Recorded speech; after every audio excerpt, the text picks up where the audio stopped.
ಹೇಳುವಾಗ ಪ್ರತಿ ಸಲ ಹೇಳ್ತಾರೆ, ದೈಹಿಕ ಶಿಕ್ಷಣ ಇವರಿಗೆ ಸಾಕಷ್ಟು ದೈಹಿಕ ಶಿಕ್ಷಣ ಇಲಾಖೆಗೆ ಸಂಬಂಧಪಟ್ಟಂತೆ ಅನೇಕ ವಿಚಾರಗಳನ್ನ ಪ್ರಸ್ತಾಪ ಮಾಡಿಯಾಗಿ ಅದ್ರ ಬಗ್ಗೆ ಹೇಳಲ್ಲ. ದೈಹಿಕ ಶಿಕ್ಷಣ ಎಲ್ಲಿಂದ ನಿರ್ಲಕ್ಷ್ಯ ಆಗಿದೆ ಅಂತಕ್ಕಂಥದ್ದನ್ನ ನಾವೆಲ್ಲರೂ ಆತ್ಮಾವಲೋಕನ ಮಾಡ್ಕೊಳ್ಬೇಕಾಗಿದೆ. ಆ ಹಿನ್ನೆಲೆಯಲ್ಲಿ ಒಂದು ದೊಡ್ಡ ಒಂದು ಪ್ರಸ್ತುತ ಕಾರ್ಯಕ್ರಮ ಅಂತ ಹೇಳಿ ನಾನು ಭಾವಿಸ್ತೇನೆ. ಯಾಕಂದ್ರೆ ಪ್ರತಿ ವರ್ಷ SSLC ಮತ್ತು ಪದವಿ ಪೂರ್ವ ಪದವಿ ಹಂತದಲ್ಲಿ ಅತಿ ಹೆಚ್ಚು ಅಂಕ ಪಡೆದಂತಹ ವಿದ್ಯಾರ್ಥಿಗಳನ್ನ ಸನ್ಮಾನಿಸುವಂತದ್ದನ್ನ ನಾವು ನೋಡಿದ್ವಿ. ಆದ್ರೆ ನನಗೂ ಎಲ್ಲ ಒಂದು ಕಡೆ ಕಾರ್ಯಕ್ರಮಗಳು ನೋಡಿ ಅನಿಸಿತು, ಮುಂದಿನ ವರ್ಷ ನಾವು ಕ್ರೀಡಾ ಸಾಧನೆಯನ್ನು ಮಾಡಿದಂಥ ಪದವಿ ಕಾಲೇಜಿನ ವಿದ್ಯಾರ್ಥಿಗಳಿಗೆ ಸನ್ಮಾನ ಮಾಡ್ತೇವೆ. ಆದರೆ ವಿಶೇಷವಾಗಿ ತಾಲೂಕು, ರಾಜ್ಯ ಮತ್ತು ರಾಷ್ಟ್ರ ಮಟ್ಟದಲ್ಲಿ ಸಾಧನೆ ಮಾಡಿದಂಥ ನಮ್ಮ ಮಕ್ಕಳಿಗೆ ಇಂಥದ್ದೊಂದು ಕಾರ್ಯಕ್ರಮದಲ್ಲಿ ಸನ್ಮಾನಿಸುವಂಥದ್ದು ಏನಿದೆ, ಇದು ನಾವು ಕ್ರೀಡೆಗೆ ನಮ್ಮ ಮಕ್ಕಳಿಗೆ ಕೊಡುವಂತಹ ಪ್ರೋತ್ಸಾಹ ಅಂತೇಳಿ ನಾನು ಭಾವಿಸ್ತೇನೆ. ಯಾಕೆ ತಮಗೆಲ್ಲ ಗೊತ್ತಿದೆ, ನನ್ನನ್ನು ಸೇರಿಸಿ ಈ ಕಳೆದ 40-50 ವರ್ಷಗಳ ಇತಿಹಾಸವನ್ನು ನಾವು ಪುನರಾವರ್ತನೆ ಮಾಡೋದಾದ್ರೆ, ಮೊಟ್ಟ ಮೊದಲಿಗೆ ಕ್ರೀಡೆಗೆ ನಿರುತ್ಸಾಹ ಪ್ರಾರಂಭ ಆಗ್ತಕ್ಕಂಥದ್ದೇ ಮನೆಯಲ್ಲಿ. ಆಡಕ್ಕೆ ಏನ್ ಕೆಲಸ ಇಲ್ಲ, ಓದಲೇ ಹೌದಲ್ಲ. ಸೊ ಇಲ್ಲಿ ಮನೆಗೆ ಡಿಸ್ಕಸ್, ಹೋಮ್ವರ್ಕ್ ಮಾಡು, ಟ್ಯೂಷನ್ ಹೋಗು, ಮಾರ್ಕ್ಸ್ ತಗೊಂಬಾರ್ದು, ಇನ್ನೇನೆಲ್ಲ ಸಾಧನೆ ಮಾಡಿದ್ರು ಕೂಡ ಅವನಿಗೆ ಹೆಚ್ಚು ಪ್ರಶಂಸೆ ವಿದ್ಯಾರ್ಥಿ ಇರುತ್ತೆ. ಇಲ್ಲಿ ಕ್ಷೇತ್ರದಲ್ಲಿ ನಾವೆಲ್ಲ ಯೂನಿವರ್ಸಿಟಿ ಯೂನಿವರ್ಸಿಟಿ ಎಲ್ಲ ಮಾಡಿದ್ರು ನಮ್ಗೆ ಯಾರು ಬರೋದು ಬಹಳ ಚಲೋ ಆಡಿದೆ ಅಂತೇಳಿ ನಮ್ಗೆ ಸನ್ಮಾನ ಮಾಡಿದ್ರು. ಎರಡೆರಡು ಕ್ರೀಡೆಗಳಲ್ಲಿ ವಿಶ್ವವಿದ್ಯಾಲಯವನ್ನು ಪ್ರತಿನಿಧಿಸಿದ್ರು.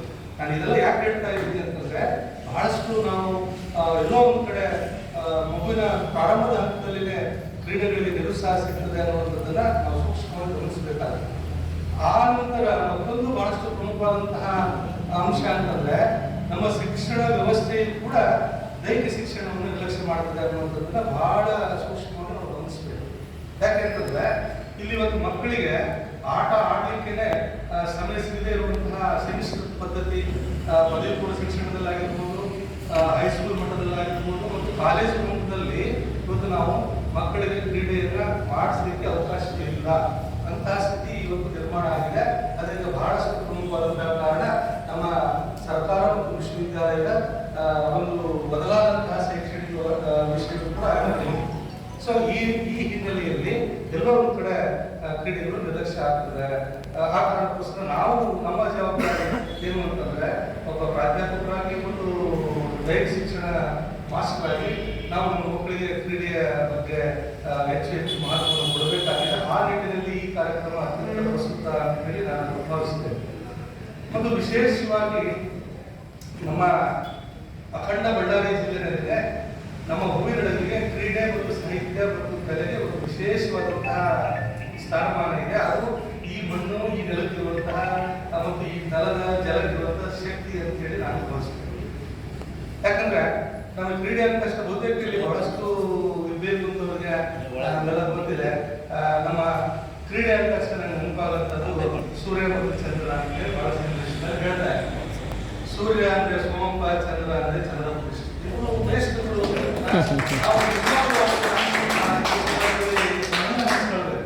ಇಡೀ ಗ್ರೌಂಡ್ ಇವತ್ತು ಆ ಗ್ರೌಂಡ್ ಅನ್ನ ಉಳಿಸ್ಲಿಕ್ಕೆ ದೊಡ್ಡ ಹೋರಾಟವನ್ನು ನಾವು ಮಾಡಿದ್ವು. ಒಂದು ತಾಲೂಕಿನಲ್ಲಿ ಬಹಳ ಕೇಂದ್ರ ಅಂಶ ಈ ಸಂದರ್ಭದಲ್ಲಿ ನಾನು ಬಹಳ ಸನ್ನಿವೇಶದಲ್ಲಿ ಹೇಳ್ತೇನೆ. ಒಂದು ಶಾಲೆಯ ಕ್ರೀಡಾಂಗಣ, ತಾಲೂಕು ಕ್ರೀಡಾಂಗಣ ಮಾಡಿ ಕೊಟ್ಟಂಥದ್ದು ನಮ್ಮ ದೊಡ್ಡ ದುರಂತ ಅಂತ ಹೇಳಿ ನಾನು ಭಾವಿಸಿದ್ದೇನೆ. ತಾಲೂಕು ಕ್ರೀಡಾಂಗಣ ಮಾಡಲಿಕ್ಕೆ ಸಾಕಷ್ಟು ಭೂಮಿ, ಅದು GPG ಕಾಲೇಜ್ ಅದು ಅದ್ಭುತ. ಆ ಕಡೆ ಈ ಕಡೆ ನೋಡಿದ್ರೆ ಟ್ರ್ಯಾಕ್ ಮುಂದಲ್ಲ ಮೊದಲು ಎಷ್ಟು ಅದ್ಭುತವಾದಂತಹ ಕ್ರೀಡಾಂಗಣ. ಆ ಕ್ರೀಡಾಂಗಣದಲ್ಲಿ ಚಂದ್ರಪ್ಪ ಎಷ್ಟು ಸೋಮಪ್ಪ ಎಷ್ಟು ಬಿಟ್ಟಿದ್ರೆ ಅದ್ಭುತವಾದಂತಹ ಶಿಕ್ಷಕರು ನಮ್ಗೆ ದೊಡ್ಡ ಕಾಂಟ್ರಿಬ್ಯೂಷನ್ ಇದೆ. ಒಂದು ಶಾಲೆಯಲ್ಲಿ ಸಾಕಷ್ಟು ಶಿಕ್ಷಕರು ಮಾತಾಡಿದ್ರು. ನಮ್ಮ ಸಾರ್ ಹೇಳಿದ್ರು, ಕೊಡಗೋಡು ಸಾರು, ಇತಿಹಾಸ ಸಾರು, ಸಮಾಜಶಾಸ್ತ್ರ, ಈ ಕಾಲೇಜಿನಲ್ಲಿ ಎಲ್ಲ ವಿಷಯಗಳಲ್ಲಿ ಮಾಸ್ಟರ್ ಯಾರಾದ್ರೂ ಇದ್ರೆ ಡ್ರಿಲ್ ಮೇಸ್ಟ್ರು ಅಂತ ನಾವು ಹೇಳ್ತಾ ಇದ್ದೀವಿ. ಯಾಕಂದ್ರೆ ಕನ್ನಡ ಮೇಸ್ಟ್ ಇಲ್ಲ ಅಂದ್ರೆ ಕನ್ನಡ ಪಾಠ ಮಾಡಿದ್ರೆ, ಸಮಾಜ ಇಲ್ಲ ಅಂದ್ರೆ ಸಮಾಜ ಮಾಡಿದ್ರೆ ಸಮಾಜ ಪಾಠ ಮಾಡಿದ್ರೆ, ಎಲ್ಲ ಗಣಿತ ಇಲ್ಲ ಅಂದ್ರೆ ಲೆಕ್ಕವನ್ನು ಹಿಡಿತಾರೆ. ಅಂದ್ರೆ ಎಲ್ಲ ಶಿಕ್ಷಣ ಒಂದು ತರಗತಿಯಲ್ಲಿ ಪಾಠವನ್ನ ಮತ್ತು ಶಾಲೆಯ ಶಿಸ್ತನ್ನು ನಿಭಾಯಿಸ್ತಕ್ಕಂಥ ಕೀರ್ತಿ ದೈಹಿಕ ಶಿಕ್ಷಕರಿದೆ. ನಮಗೇನು ನಿಮ್ಮ ನನಗದು ಗೊತ್ತಿಲ್ಲ, ನಿಮ್ಮ ಶೈಕ್ಷಣಿಕವಾಗಿ ಮತ್ತು ಸರ್ಕಾರದ ಅಧಿಸೂಚನೆ ಪ್ರಕಾರ ನಮಗೇನು ಬಂದು ನಮ್ಮ ಹೋರಾಟ, ನಮ್ಮ ವೃತ್ತಿ ಹೋರಾಟ ಅಂತಂತೀವಿ. ಆದರೆ ಒಂದು ಶಾಲೆಯಲ್ಲಿ, ಒಂದು ಕಾಲೇಜಿನಲ್ಲಿ ಯಾವ ಪ್ರಾಂಶುಪಾಲರಿಗೆ ಅಥವಾ ಮುಖ್ಯೋಪಾಧ್ಯಾಯರಿಗೆ ಸಿಕ್ಕಷ್ಟು ಗೌರವ ಒಬ್ಬ ದೈಹಿಕ ಶಿಕ್ಷಕರಿಗೆ ಸಿಕ್ಕಿದೆ. ಇದನ್ನು ನಾವೆಲ್ಲರೂ ಒಪ್ಕೊಳ್ತೀವಿ. ಇವತ್ತು ನಾವು ಬಹುತೇಕ ನಾವು ಜಿನ್ನಪ್ಪೇಶ್ವರಿ ಗೌರವ ಕೊಡ್ತಿದ್ವಿಲ್ಲ ಗೊತ್ತಿಲ್ಲ, ಆದರೆ ಚಂದ್ರಪ್ಪೇಶ್ವರು, ಸೋಮಪ್ಪೇಶ್ವರು ಅಂತಂದ್ರೆ ಅದು ಅವ್ರಿಗೆ ಸಿಗಂತ ಗೌರವ ಬೇರೆ. ಸಮಾಜ ನಿಮ್ಮನ್ನ ಗುರುತಿಸ್ತದೆ ಖಂಡಿತವಾಗಿ. ಸಮಾಜ ಇವತ್ತು ಎಷ್ಟೇ ಎಲ್ಲೇ ಹೋದ್ರು ಕೂಡ ನಾವು ನನ್ನ ವೃತ್ತಿ, ನನ್ನ ವಿದ್ಯಾರ್ಥಿ ಜೀವನದಲ್ಲಿ ಪ್ರಾಥಮಿಕದಿಂದ ಹಿಡಿದು ಉನ್ನತ ಶಿಕ್ಷಣದವರೆಗೂ, ಕಾಲೇಜು ಶಿಕ್ಷಣ, ಉನ್ನತ ಶಿಕ್ಷಣದವರೆಗೂ ಕೂಡ ಸಾಕಷ್ಟು ಮೇಷ್ಟ್ರುಗಳನ್ನು ನಾನು ಕಲಿತಿದ್ದೇನೆ. ನನಗೆ ಉಳಿದ ನೆನಪಿರುವಂತ ಕೆಲವು ಮೇಷ್ಟ್ರುಗಳ ಸಂಖ್ಯೆಯಲ್ಲಿ ದೈಹಿಕ ಶಿಕ್ಷಕರೇ ಹೆಚ್ಚು ಅಂತ ಹೇಳಿ ನಾನು ನಿಸ್ಸಂದೇಹವಾಗಿ ಹೇಳಿ. ಯಾಕಂದ್ರೆ ಅವರು ದೈಹಿಕ ಶಿಕ್ಷಣ ಮೇಷ್ಟ್ರು ಬರೀ ಮೇಷ್ಟ್ರು ಆಗಿರಲ್ಲ, ವಿದ್ಯಾರ್ಥಿ ಖಾಸಗಿ ಎಷ್ಟೋ ಸನ್ನಿವೇಶದಲ್ಲಿ ದೈಹಿಕ ಶಿಕ್ಷಕ ಟೀಚರ್ಸ್ಗಳು ಕೌನ್ಸಿಲಿಂಗ್ ಮಾಡ್ತಾರೆ ಮಕ್ಕಳಿಗೆ, ಪರ್ಸನಲ್ ಲೈಫ್ ಅನ್ನು ಕೇಳ್ತಾರೆ. ಯಾಕಂದ್ರೆ ಅಷ್ಟು ಎಕ್ಸಸ್ ಇರ್ತದೆ. ಎಲ್ಲ ಒಂದ್ ಕಡೆ ಗಣಿತ ಮೇಷ್ಟ್ರಿಗೆ ಭಯ ಇರ್ತದೆ, ಸಮಾಜಶಾಸ್ತ್ರ ಮೇಷ್ಟ್ರಿಗೆ ಭಯ ಇರ್ತದೆ, ಮುಖ್ಯ ಶಿಕ್ಷಕರ ಒಬ್ಬರೇ ಹೋಗೋದಿಲ್ಲ. ಬಹಳ ಶೈಕ್ಷಣಿಕವಾಗಿ ತಮ್ಮ ಖಾಸಗಿ ಸಮಸ್ಯೆಗಳನ್ನ ಒಂದು ವಿದ್ಯಾರ್ಥಿ ಹಂಚ್ಕೊಂಡಿದ್ರೆ ಅದು ದೈಹಿಕ ಶಿಕ್ಷಕರಲ್ಲಿ ಮಾತ್ರ. ಸೊ ಅಷ್ಟು ನಿಮ್ಗೆ ಆಕ್ಸೆಸ್ ಇರ್ತದೆ. ಹಾಗಾಗಿ ಬಹಳ ಸನ್ನಿವೇಶಗಳಲ್ಲಿ ನಾವು ವಿದ್ಯಾರ್ಥಿಗಳ ಸ್ಮೃತಿ ಪಟಲದಲ್ಲಿ ದೈಹಿಕ ಶಿಕ್ಷಕರು ಉಳಿತಾರೆ.